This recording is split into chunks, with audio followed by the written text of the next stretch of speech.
Today the markets take another dip to restart and refuel this moon boy ship. My dreams may be futile, but it's you say, well, my dreams may be futile, but Bitcoin bull keeps charging away.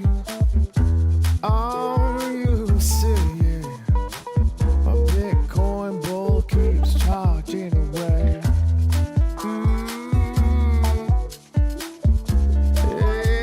Yeah. Oh, yeah.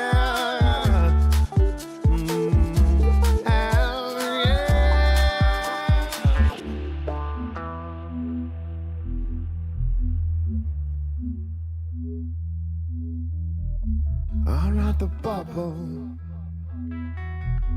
I'm not the bubble. I'm not a pin. I'm not. So, welcome here today, Andrew. I'm very happy to have you on. I'm excited on today's subject. So, let's start here. Introduce yourself. Who are you and what are you involved with?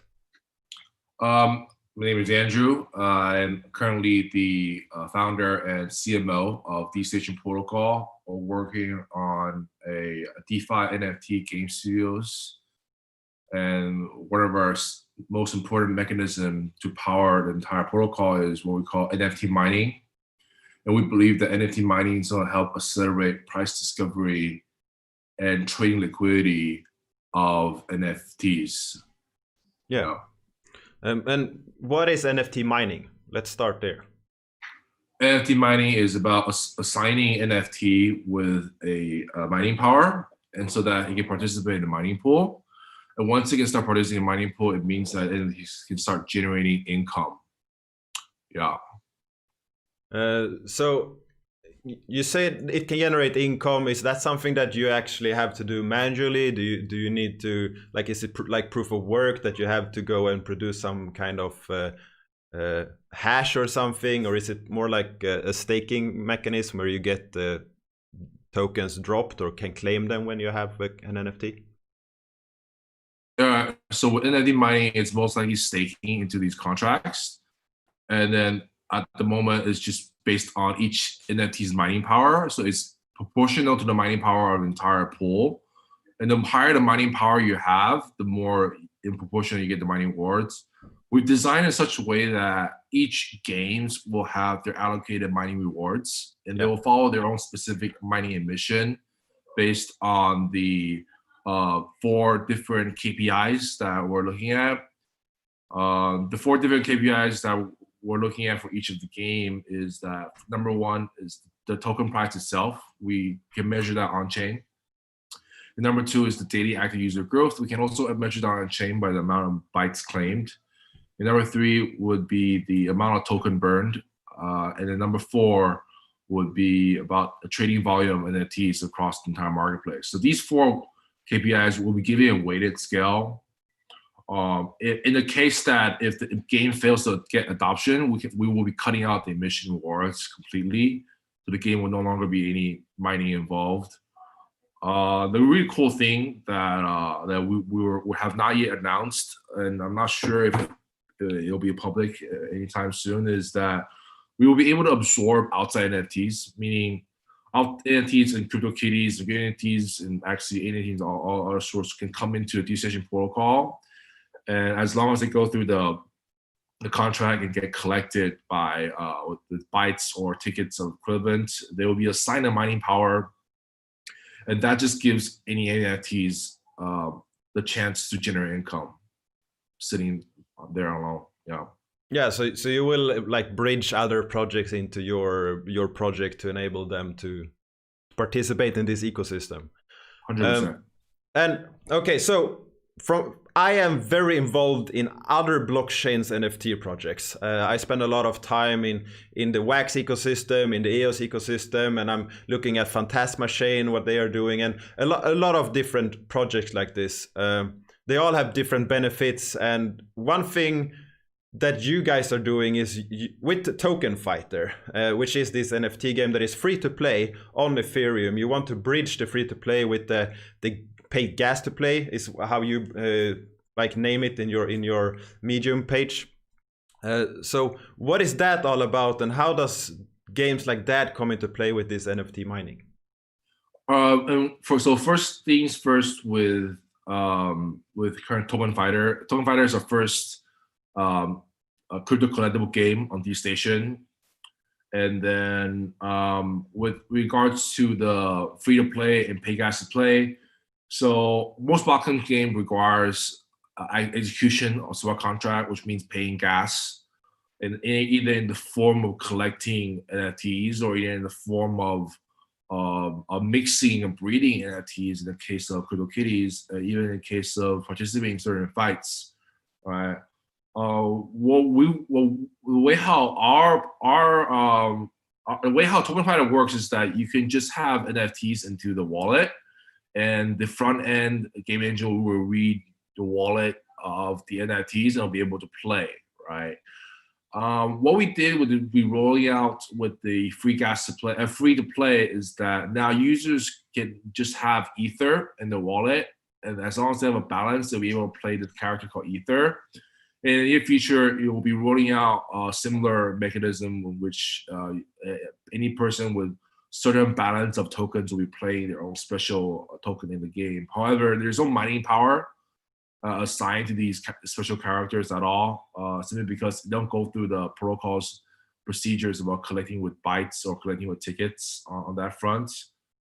And then the last question that you asked was, how does it similar or differ from other blockchain games? Is that what Yeah, exactly. I saw that actually you posted that it's the new CryptoKitties. I guess that's one way to start. Okay, so with CryptoKitties, there is always a breeding process with people mixing the contracts, right? And then that requires gas, expenditure of gas. And that's why, given that the Ethereum gas price has been going up, people are just playing a lot less of these games because of these transactions fees and sorts. And that's actually a big problem with a lot of blockchain games out there, especially the ones doing on Ethereum. Yeah.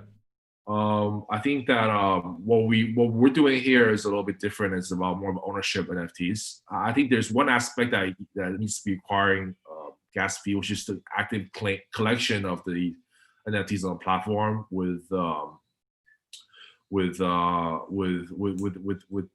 protocol. So that's kind of the issue here. I hope that Ethereum can do something with the version 2, where things go with a more addition there. At the moment, I think that we have thoughts of utilizing other blockchains, but I don't think that we're moving Token Fighter to layer 2 in the short time being, simply because most of the users still out there using MetaMask. And we use layer 2. Well, if MetaMask doesn't support all the major wallets like I'm Token or Trust Wallet doesn't support layer 2, we see it really hard for us to move on layer 2. We'd rather build another game on another blockchain like Wax than doing layer 2 right now. I think that from a user experience standpoint, I think these are really important concerns to have. Yeah, and I actually think that from a Ethereum game standpoint, it feels like you're moving the right direction, where the important aspects of the economics is on the blockchain, like the NFTs, the tokens, you claim tokens on the blockchain, but the game itself just reads that from an API, just reads the state of the address, and you can actually use it in the game. And of course, if you have to do a transaction, then you need to sign something in the game as well. Yeah, which also brings into the tying back to the NFT mining. Unfortunately, the mining will require active staking. We haven't really thought about how we're going to, if we want to create like a clone, a token, if the users stake their NFTs. We're not sure yet. The good thing about clone token, it's now you can extend that and move to other different places, but the question on can you stake and play at the same time? Yes, we'll be able to do that. But we can either do that through the clone way or do it a way to just read it on chain. So we'll just have a couple of ways to do this. they're still deciding on what's the best move to do so. Yeah, and if anyone wants to check it out, there will be links below. I don't think you can see, yeah, you can see them while it's live if you're on a desktop. And there's a like tokenfighter.io. You can go there if you have a MetaMask, just log in. If you have some Ethereum, you can test and play it. And I tested it only for a few minutes yesterday. I also claimed some bytes that you can do if you have a Ethereum balance, and those bytes you will have to pay the gas fee for it. I think it was $1.50 yesterday to claim these bytes. When I did it. Yeah. Or sometimes it can be 30 cents or less. Yeah, it's Ethereum, so it's based on a lot of different aspects, but usage is the major one. And like you guys are like, DeStation is what you actually do, and Token Fighter is your first game project that you are doing. Yeah, DeStation. It's the first game. Yeah, exactly. So, and DeStation, your team has experience with building games before, from my understanding. Well, specific HTML5 games. HTML5 games are browser games, like for Firefox, Chrome, Safari. These are browser games. That's where we specify in. I mean, obviously, there are other inspirations of building things in Unity and Unreal Engine, with going into kind of VR and AR in the near future. However, I think that getting the token contracts right first is higher priority than getting into the nitty-gritty of kind of high graphics, high resolution games at the beginning. So our team decides to just nail into what we're good at with HTML5 and connect that with Web3, so users can interact it pretty easily on that front. Yeah, and we actually have one question, and you kind of answered it already, that you are looking into other platforms, but when you want to have free-to-play game on a blockchain, what was the decision or the thought process behind doing it on Ethereum instead of doing it on a place where you can have free transactions or things like that, free actions, so anyone can do pretty much everything on blockchain? I mean, it's if a blockchain has free completely zero fee transaction, is not really a decentralized blockchain, but blockchains, public blockchains, as long as it's distributed, it requires a certain fee there. So what is the decision why we thought that free to play was really important? It's because it's the usual way of most users playing games today. If we look at Fortnite, League of Legends, it's just people are so spoiled, right? They're just spoiled in the sense that if your game is not free, why want to pay with it? The old model of kind of World of Warcraft, where you gotta play, that's a little bit out of date right now for a lot of users. Rather, it's kind of a free to play, and then you get really attached to it and start deciding to buy more fancy skins and start finding more interesting stuff there. So that's where the progression is leading towards, and I think that it's just natural for a lot of people. And why Ethereum blockchain is because most of the users that we know of, the active users that we know of, that actually or sustain a very high transactional value, it's happening on the Ethereum blockchain. Yeah. Ethereum is moving quite a lot of assets itself over time. So that just means it's for the economical layer. It sounds like for sure, Ethereum is the number one for all economic activities on blockchains, except the hodling of Bitcoin or using Bitcoin for stuff. So that is clearly a good decision. But what he specifically meant with free transactions is a chain like EOS.io, where you buy tokens and then you stake them, and then you have resources that you can use for a period. And when you reach your limit, you have to have more resources that you have to use, and you can delegate those to other people. Like on the Wax blockchain, the protocol itself delegates resources to anyone that uses the free Wax Cloud wallet. So anyone that uses that wallet can actually interact with applications without actually paying for fees. So like for games that makes sense, but also like you say, for a user base, Ethereum has way more users for pretty much all games. So especially when it goes to the NFT space. So for me, I spend a lot of time into in the Wax ecosystem, but I also understand why anyone want to build on Ethereum, because it makes a lot of sense if you have like some kind of, for these perspectives it makes sense. For other perspective, it could be other options. I think that Wax is a little bit undervalued right now. We're seeing a lot of very interesting licenses acquired on Wax, like Garbage Pail Kids. They got sold out apparently, and I think that Wax is just continuing focused on NFTs and game collectibles as a whole on that aspect.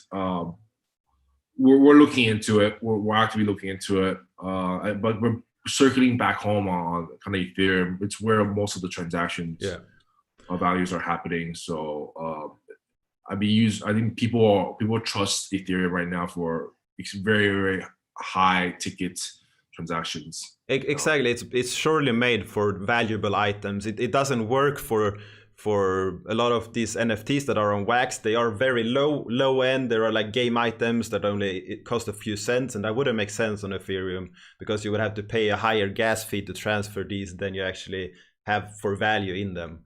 But we also have like Splinterlands that run on Hive blockchain. That's another blockchain game that utilizes a blockchain protocol that has pretty much no fees. You still have to have some tokens staked and everything. Yeah, Hive and also Thundercore. I think Thundercore has pretty interesting games on their blockchain right now. I just want to drive one thing home is I think that gamers, if from their user experience standpoint, I'm not sure if they care really deeply about which blockchain it is. No. I'm not sure, but I'm sure it's how convenient it is to use the blockchain.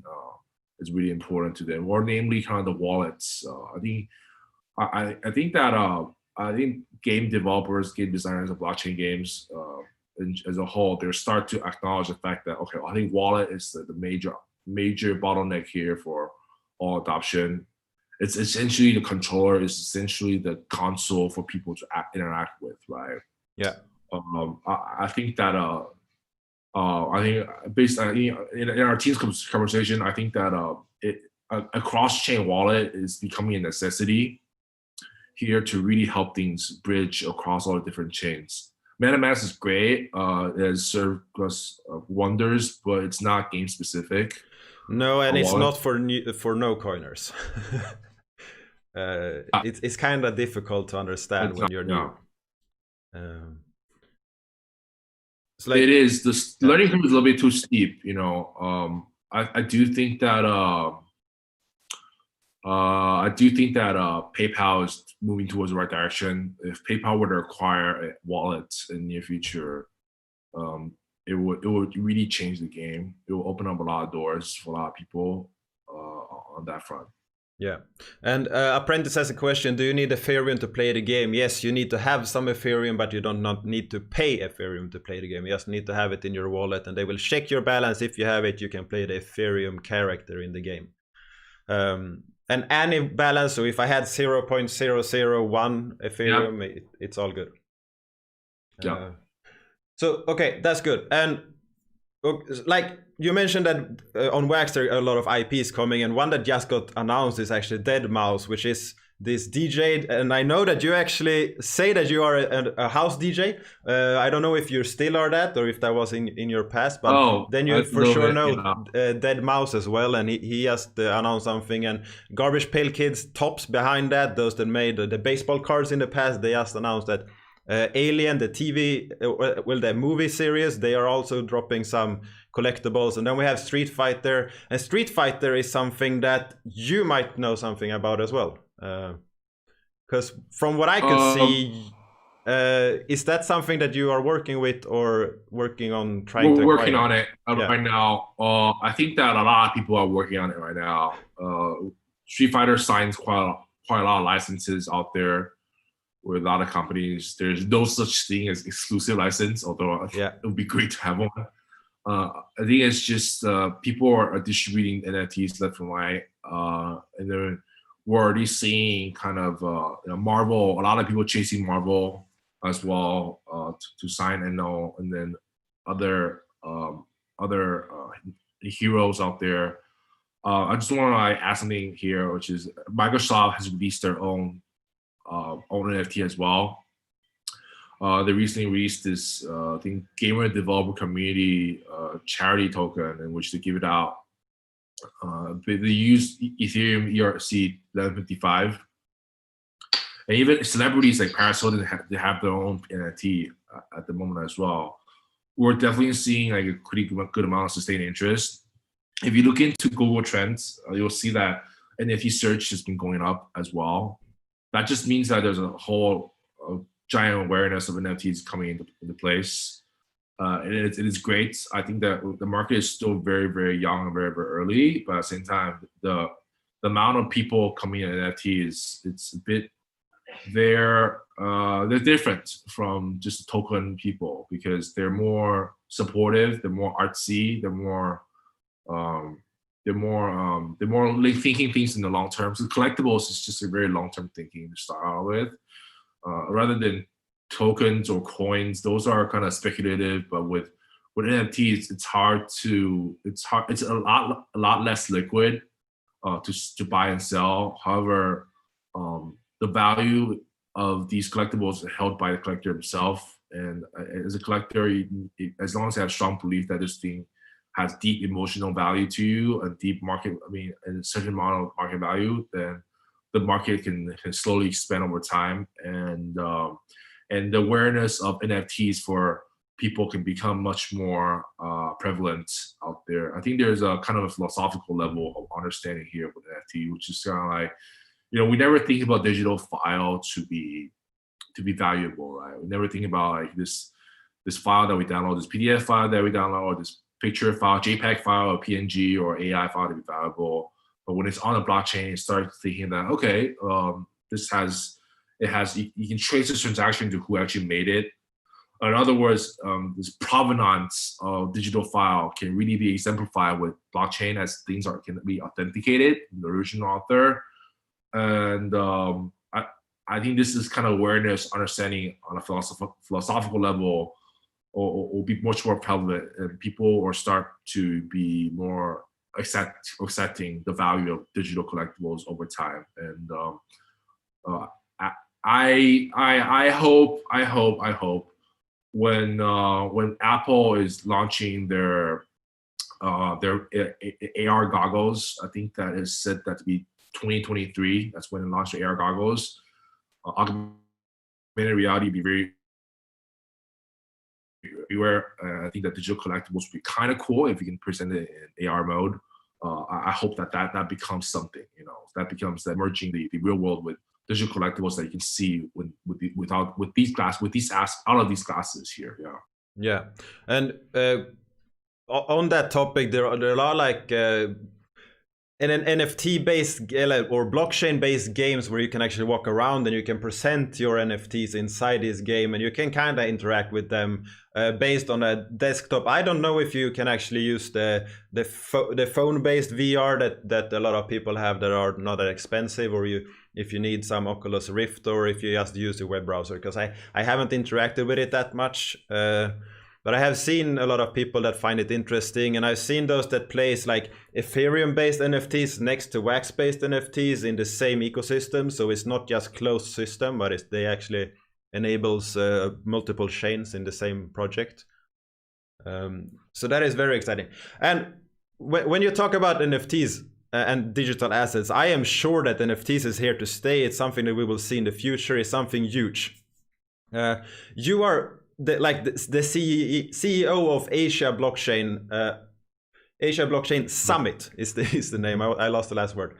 And you guys are clearly, you hear it on the name that you're talking about blockchain, talking about crypto. What are you guys doing to talk about the NFT space and to showcase that for other people and to lift the importance of that?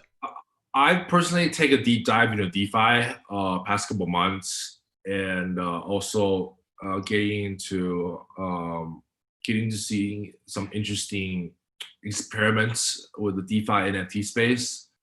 And something clicked to me and say, I think this DeFi and NFT combination can be actually really nice, good mix there. And I think that this gut feel has been justified over time as we're seeing really cool NFTs coming out. with regards to correlation with the age of blockchain summit and NFTs, at the moment, I'm just familiarizing myself with DeFi and NFTs. We will as we host an event next year, we'll most likely carve out a certain section to discuss these two, and maybe perhaps also a combination.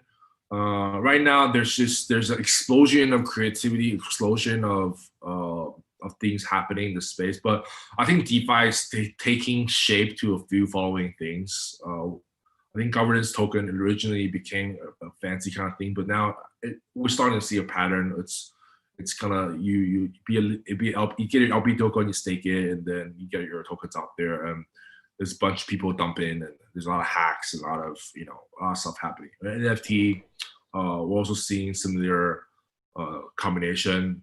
I think that the biggest inspiration for me, regards to DeFi and NFT, would be number one, meme. Don't Buy Meme has been a really huge inspiration as they introduced the concept of a non-transferable token. So you need to stake meme, and then you stake meme, you can get pineapple points, which are non-transferable, and you use the pineapple points to claim NFTs. The entire mechanism here, it was designed to be an anti-whale kind of design. So rather than just paying 1-2 Ether for NFT, you get the users to get accustomed to the staking process. So it creates a fair environment now.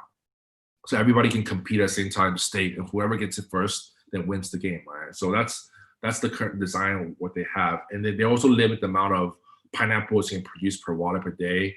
So there's no way that you can just overproduce pineapples with a bunch of memes. It restricts you on that front. And these are kind of the anti-whale measures that they put in place, which is really nice. It creates a fair environment for people, these NFTs to be created here.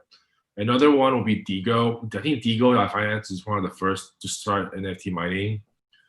Originally, they didn't start that way. Originally, it was more of originally they started with just distributing tokens and getting people to mine with different stable coins and liquidity pairs.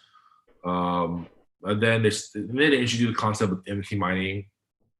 With NFT mining, they assign these different NFTs with mining power and use the mining power to participate in these staking pools. They have 3 different staking pools. One pool has a bonus reward if it has the most amount of mining power. The other 2 pools are the same. And users actively kind of moving around their NFTs to figure out which pool has the most mining rewards on that front. And they are the one that really started this mining power NFT, and very creative. Unfortunately, there's not much collective value to the NFT itself. It's just like it's a copy of Minecraft Pixel X with different color shadings. I think it's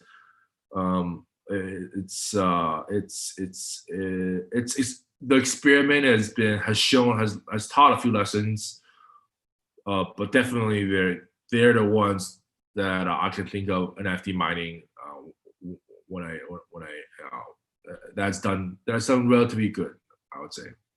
Yeah, okay. Actually, we have a project that has an ERC20 token that is on Wax. So there is a one-to-one on Ethereum and Wax, so you can swap them back and forward as you want. And they are launching a proof of work mining protocol with NFTs. So your NFT actually is like a multiplier, and then you also have land. And when you land sale is starting today, by the way. And if you have your land, other people can mine on your land with their NFTs with proof of work, and then you earn a commission, and they earn a trillion, which is this token.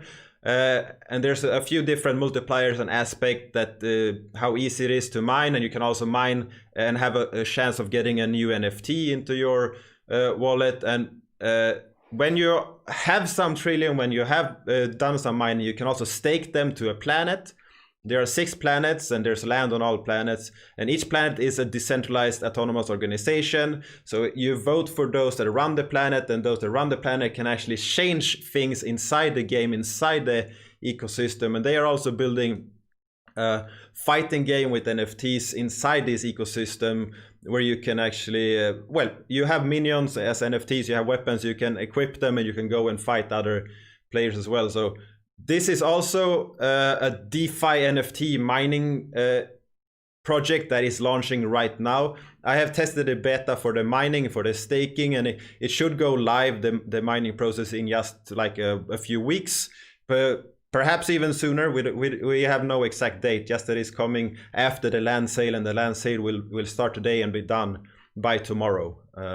So that is one project that is taking this concept and making it to something huge, and they are actually allowing other projects to tap into their ecosystem to use that. If you have another NFT project, you can go and tap into this in different ways. And that is, for me, is also exciting when we start to bridge Ethereum, we bridge Wax, we bridge games, we bridge communities, we do it together. It's not them against us, or it's just all of us. We are in this NFT space together. We do this, it's exciting, it's fun, and we are here to go forward. And that is very nice. Interesting. What's it called? Alien Worlds. So alienworlds.io. Yeah. Very exciting ecosystem, actually. Someone is stuck on bytes breakdown. Do you know what that means? I think they are trying to claim some bytes. Yeah, they're trying to claim some bytes. Either they're stuck because the wallet is not connected properly, or they're stuck because the Ethereum network is not working as intended, meaning it's the gas fee is too high, or they use too little gas fee.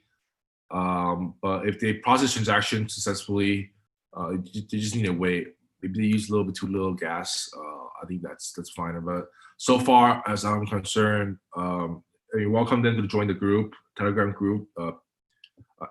Telegram at Best NFT Game. Yeah, it's also linked below. I love that name. Right. So you can join, and then some of our admins or community members will be able to answer you, walk you through all the customer support, gaming support that you will need. Yeah, it might take a few minutes to claim them, so just relax. And also, okay, so DeStation, you have this token fighter. This is the first game launching. What is the plan after this? What is happening? Where are you going with this? Like the vision. Let's start with 6 months from now. Where are you then? 6 months from now, we'll be releasing another game. But right now, we're just hammering down on the licenses. It's a bit hard to explain the entire tokenomics that we're putting out with to the licensee here. The licensor. It's because typical licensor is very straightforward. You whatever you sell, their brand or whatever stuff, they get a royalty fee, and that's it. Right? They get X amount. But we have a more complex design, which you use the protocol utility token. It's what we call the DS token. The DS token is what you use to stake, and then you can mine tickets or bytes. Tickets is the general term, but bytes is more specifically token fighter, and use it to collect the NFT with the mining power, right? It's a bit hard to explain to a lot of people why this is in place. So where is the value transfer here, and how they're going to make their royalty money on that regard. And we're working on it. We're working on a more comprehensive way to explain, we're on a proposal to explain how the mechanics work. And I've been told these big brand licensor, we know their NFT well. I've been told, so I'm gonna try to work on the proposal that makes sense to them. It's definitely a bit different from what they're used to, from my understanding. But it's our goal to onboard good games to the protocol and give them mining power, mining rewards to generate income. Yeah. Yeah, and working with IPs, I know that from talking to some of the people that work for Wax. So one of the big problems is that first the IP holder of something is very careful where their IP goes, and in what way that IP is presented, for what purpose that IP is presented, and also not only that, but what other IPs are on the same platform, and do they want to be associated with those? And that can be very difficult to present and to explain. And also the concept about, if they have an IP for clothing, okay, you have a license to sell this for X amount of time or X amount of copies or whatever. But after that, it's done. On a blockchain, the NFT, they live on. And how should they deal with that? Is that something that you have been sitting down in conversation with them? Is that something? How is that being treated? Well, with Super Rare, right? What they did was so they did for all the tokens, all the NFTs sold on Super Rare, they assess a 15% commission upfront, and then every secondary sale after that, they take. They will take 10%. They will give back the author a 10% of the secondary sale. For example, if you create an NFT, you sell on Super Rare, and 50% is taken on the first sale. And if I, the buyer, sell it to another person, there's will be 10% commission be charged back to that transaction. I think that's really nice. From our understanding, the art world has been trying to do that for a very long time, but these things are very hard and enforceable because these physical art are happening and they're not on chain, they're not verifiable anyway. But now that we have digital assets here, what we're seeing is it's possible to do this. These secondary sales and charge back. These artists can be making money here. It's really nice. And I think that that's Super Rare's design. I'm not sure if once it leaves the platform will that still apply. I'm not sure because the transaction fee on OpenSea is much lower. So that's a bit different on that. Because as you said, blockchain assets are supposed to be freely transferable. You can transfer anybody out there. If it goes to other marketplaces, what happens? Does this rule still dictate? That's a question that I'm not sure yet. Yeah, that is the same concept that is on Wax, but one difference is that the primary sale of anything, as far as I know, 100% of that goes to the IP holder or offer. There might be some kind of cut for Wax that also bring it in. I have no idea about that. I'm just speculating. But then they can set their author fee from 0 to 15% that goes through the markets on Wax. And a lot of we mainly atomic acid is one of the standards that is on Wax, and that they have a market contract that any market can just tap into, and they have the same liquidity, same asset listed on all markets at the same time. So if you are building a better user interface, people will start to use your market, and they have all the liquidity of NFTs that all the other markets has as well. And in this market contract, the offer can set their fee, how much they want for each second-hand sale and so forth.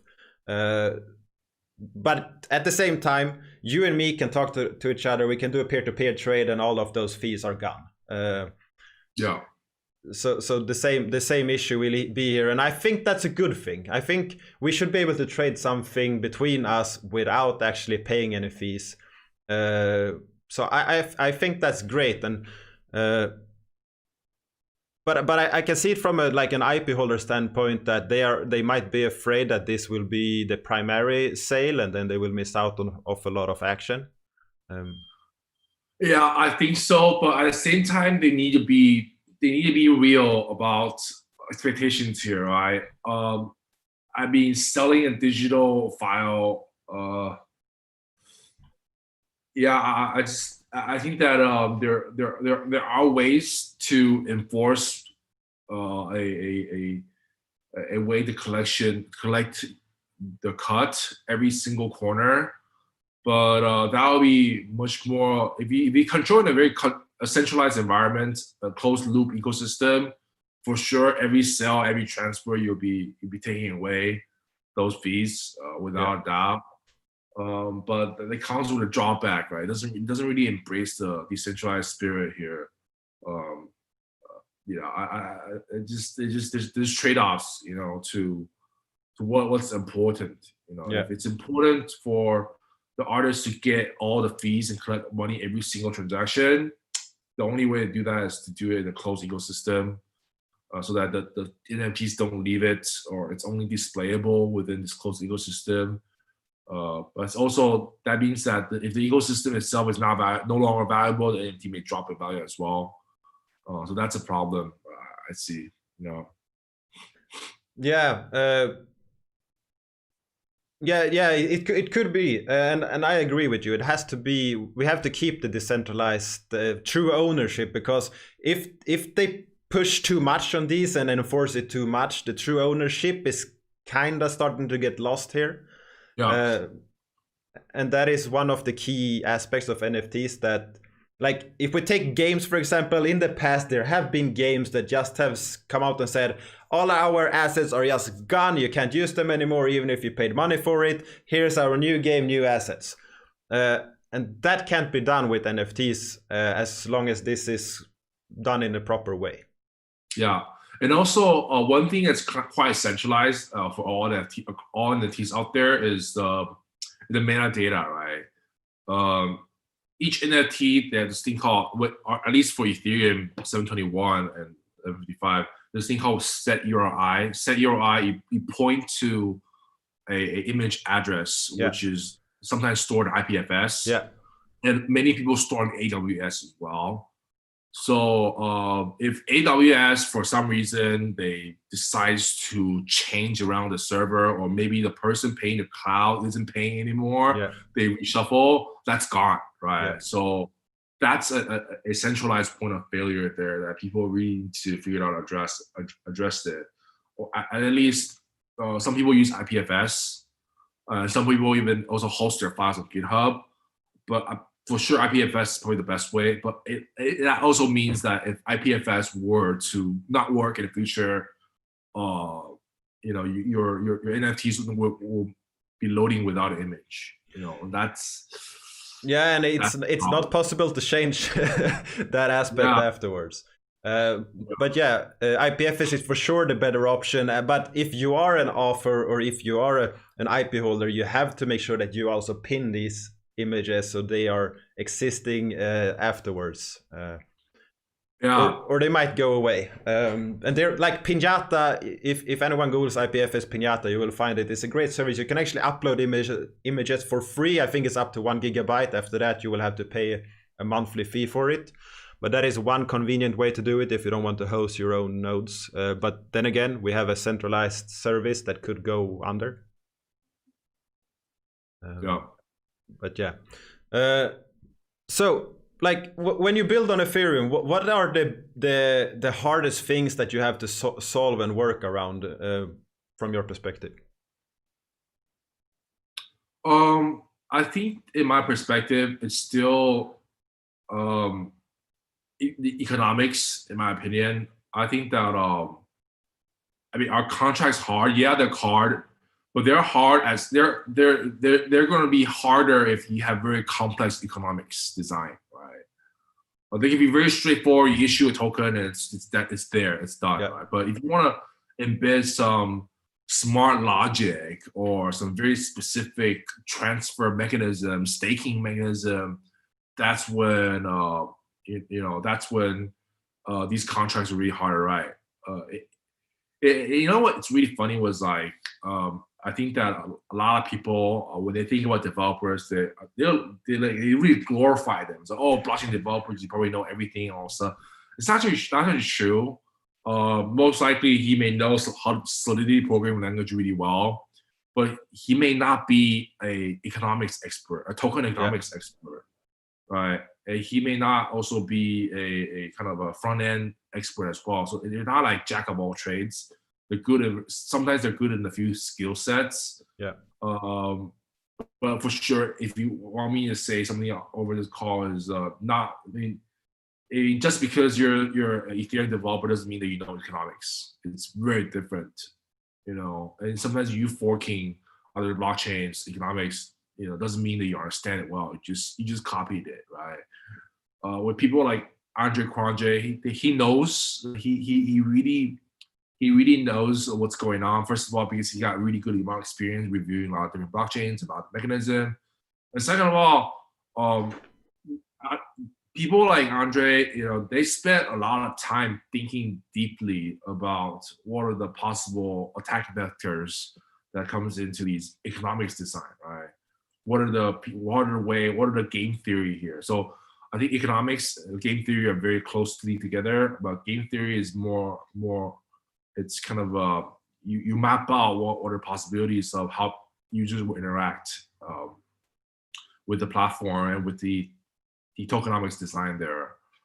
And yeah, I think I still want to bring back home. I'd say like economics, specifically game theory. Yeah.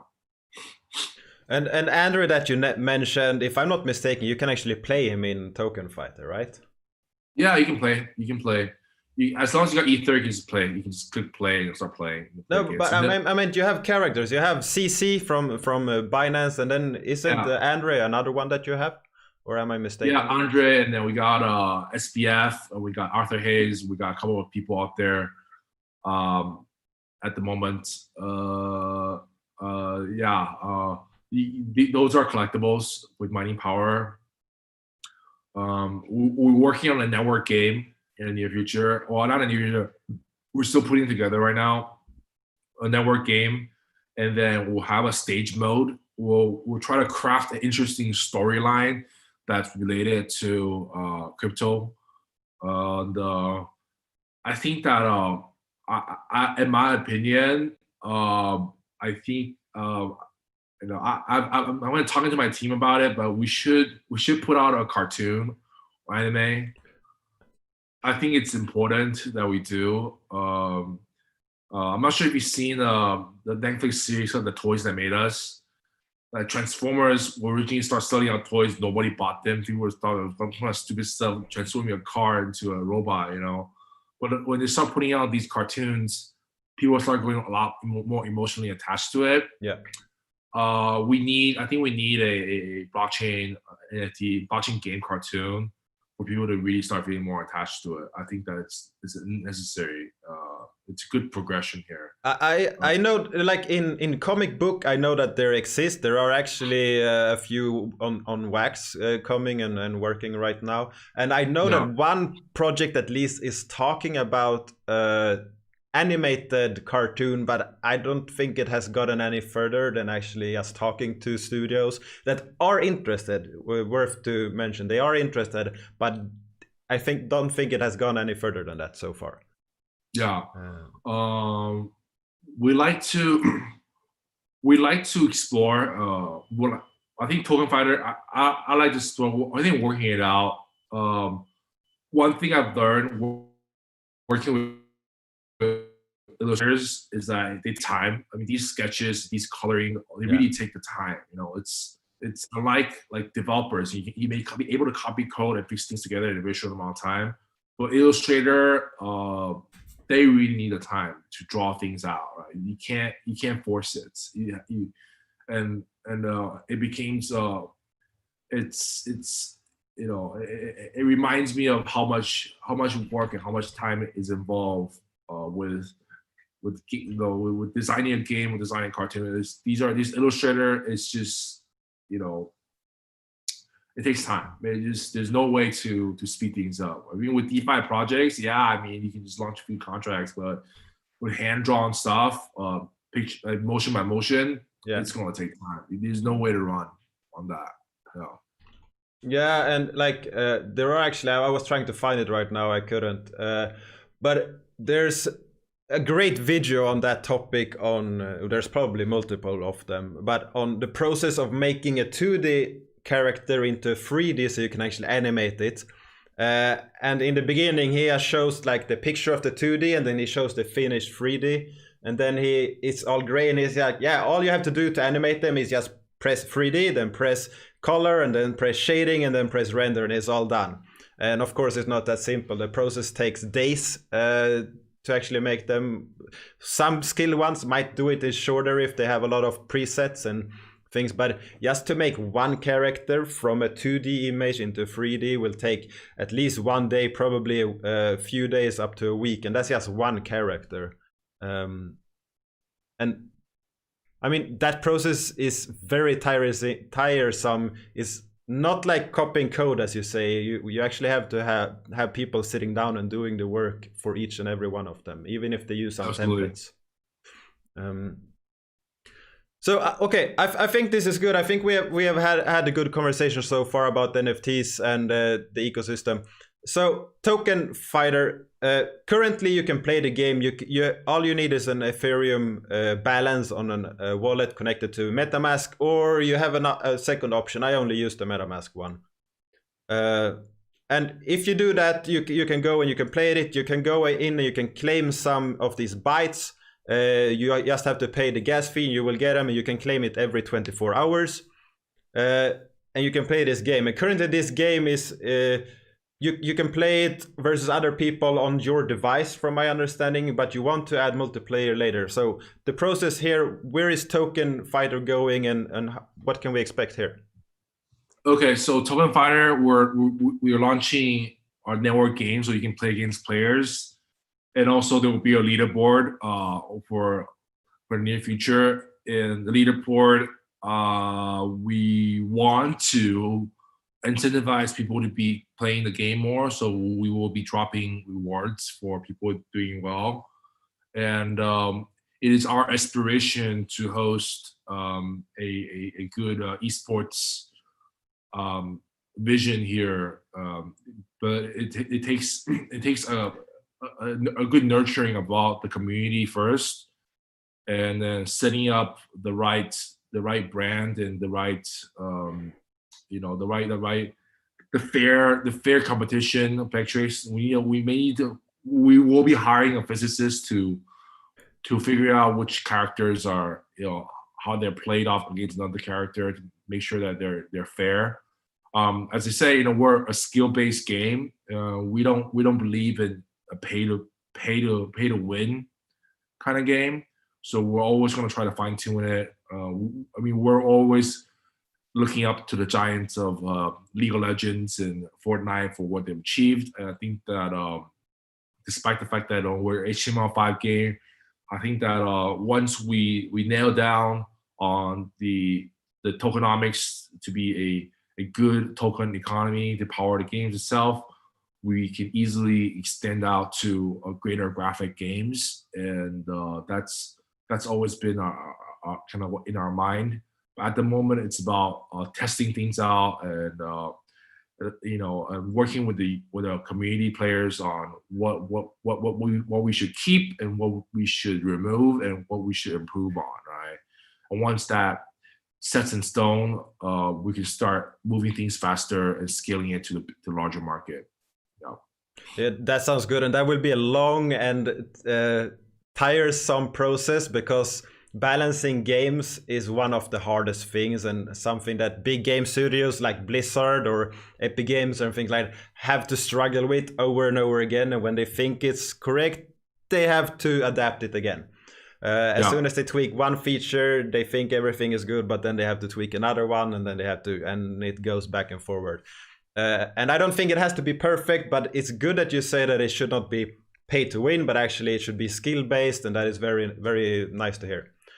Do we have any, like, I understand that it's hard to give a time frame on this, but do we have any rough timeline? Do you think the multiplayer will be here in a month, in 6 months, in a year? In a month. The multiplayer will be in a month, for sure.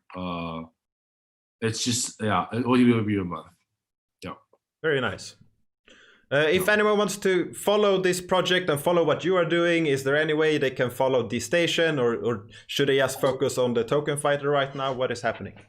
So DeStation is coming out of stealth mode right now. Very little people know about it, and we're kind of doing it word of mouth. So only a very select few may have experience. But with Token Fighter, we'll try to be as public as possible, and at the same time, we're working on a new collaboration with Yearn Wi-Fi. It's coming out in a couple of days, maybe a couple of hours. So owners of Wi-Fi token, Yearn Finance token, will be able to play their lead dev Benteg soon. It's really exciting. It's also follows the embrace the free to play model. As long as you have Wi-Fi in your balance, you can still be in play. And I think these collaborations are really nice because it makes the whole cryptocurrency industry a lot more fun. Yeah. Your token can now participate in the game. Wow, it doesn't have to be an NFT. I think that's gonna be a really nice game changer there. Yeah, we need more fun things to do. Yeah, absolutely. Yeah. So that is very nice. So you can you're bridging something that is coming currently. It could come to, well, in my time it could come today or in a few days. Yeah. So that is nice. Yeah. And we have one question before we finish today. Mining date, is the mining live right now, or when is that coming? So mining is going to be timed around the date of the token distribution event. We will be doing a public sale, most likely January, and we may extend it further. The reason why we will extend it further is because we want to make sure that all the platforms, such as the marketplace, the NFT loans, and the esports betting are there. At least version 1 is there, so that there's utility for the token itself, more than just the mining aspect. As I say, I think as soon as January is most likely right now. I think so. So we didn't talk about that, but you said esport betting. Is that like for all the major AAA games, these kind of esports, like League of Legends, Dota 2, PUBG, Fortnite? Okay, I think the esports aspect, at the beginning, we won't go that far. We won't go like, okay, let me sort out an LOL oracle so that it feeds data to a smart contract, and we can decide who wins or who loses, right? And in the beginning, it will be much more narrow. It will be just kind of, just specific to Token Fighter or collectible games. I want to also share with you all that we're pioneering this concept, which we call bidding liquidity provider. It's not, so far nobody knows about it, but bidding liquidity provider is it's the concept of, just imagine like a coin pusher machine. You have a machine that has coins in there, right? As a player, you throw your quarters in, you can get more coins out of it. As a bidding liquidity, so if we were to translate kind of the coin pushing machine to a small contract, the bidding liquidity provider would be the person who puts the quarters in the machine. And the machine is designed in such a way that nobody can win all the quarters at once. Yes. So we're pioneering this bidding liquidity concept, and then for users to interact, and for bidding liquidity providers to get interest on these bettors and these active people on the platform. Yeah, very nice. If anyone wants to get in contact with you or find you in any platform, where can they do that best? They can find me on Twitter. You type in my Twitter handle, Andy Drewie, ANDYDREWIE. You can find me there. And also, you can always come to the Telegram group, Token Fighter, best NFT game. And link below there. Yeah. I will add a link to your personal Twitter as well, if anyone wants to find it. Great. Yeah. Thanks so much for coming on, and I hope that we can find out more about DeStation when it goes live and we come further. Thanks for taking the time and coming on. Thank you, Anders. Had a good time. Peace.